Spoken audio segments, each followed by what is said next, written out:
Praise the Lord. ஆண்டவராகிய இயேசு கிறிஸ்துவின் நாமத்திலே உங்களை அன்போடு வாழ்த்துகிறேன்.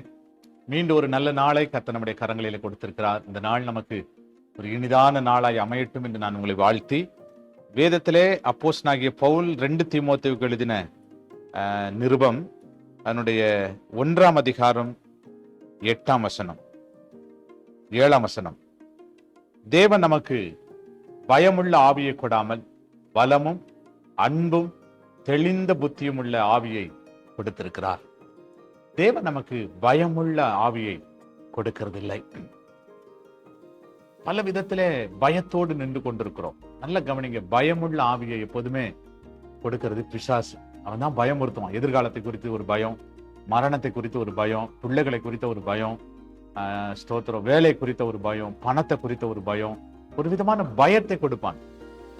சில நேரத்துல நம்முடைய ஆவிக்குரிய வாழ்க்கையில நமக்கு எல்லாம் தேவை. பணம் தேவை, பலன் தேவை, வேலை தேவை, இதெல்லாம் நமக்கு தேவை. ஆனா பிசாசு என்ன பண்ணுவான்னா ஒரு விதமான பயத்தை கொடுத்துருவான்.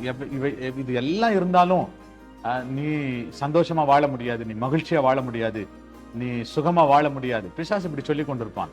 ஆனா வேதம் சொல்லுகிறது, கர்த்தர் நமக்கு பயமுள்ள ஆவியை கொடாமல் பலமும் அன்பும் தெளிந்த புத்தியும் உள்ள ஆவியை கொடுக்கிறார். அதுல 3 ஆவிகளை கர்த்தர் கொடுக்கிறார். 3 ஆவிகள் ஒன்றிணைகிறதை பார்க்கிறோம். 3 விதமான காரியங்களை ஆண்டவர் ஒன்றிருக்கிறார். 1 பலன், 2வது அன்பு, 3வது தெளிந்த புத்தி. இது 3ம் ஒன்று சேரும் போது தேவ பலன் நம்மை மூடிக்கொள்ளுகிறது.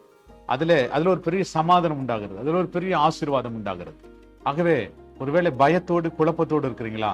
அது தேவன் கொடுத்ததல்ல. நம்முடைய ஆண்டவர் குழப்பத்தின் தேவன் அல்ல. அவர் நமக்கு பயத்தை கொடுக்கிறவர் அல்ல. அவர் அன்புள்ள தேவன், அவர் பலமுள்ள தேவன், அவர் தெளிந்த புத்தி உள்ளவர். அப்படிப்பட்ட ஆவியை தம்முடைய பிள்ளைகளை கொடுத்து அவர் வழிநடத்த விரும்புகிறார். ஜெபம் பண்ணலாமா? பிதாவே, நாங்கள் நன்றி செலுத்துகிறோம் இந்த வசனத்துக்காக. ஜெபம் பண்றப்பா, தேவனீர் எங்களுக்கு பயமுள்ள ஆவியை கொடாமல் பலமும் அன்பும் தெளிந்த புத்தியும் உள்ள ஆவியை கொடுத்திருக்கிறதற்காக ஸ்தோத்திரம்.